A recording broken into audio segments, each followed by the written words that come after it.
A folding bike isn't just a bicycle. It's a multimodal time machine that outperforms cars in urban environments by eliminating the last-mile penalty.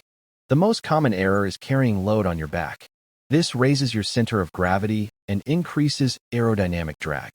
Frame-mounted front blocks are superior because they isolate the steering mass from the cargo.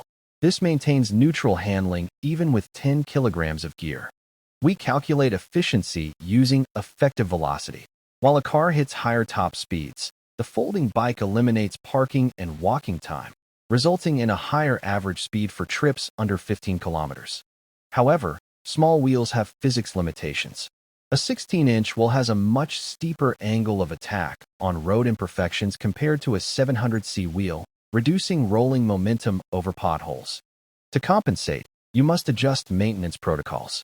Small wheels rotate more times per kilometer, accelerating rim and tire wear.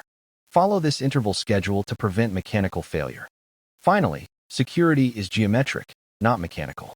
The best lock is no lock.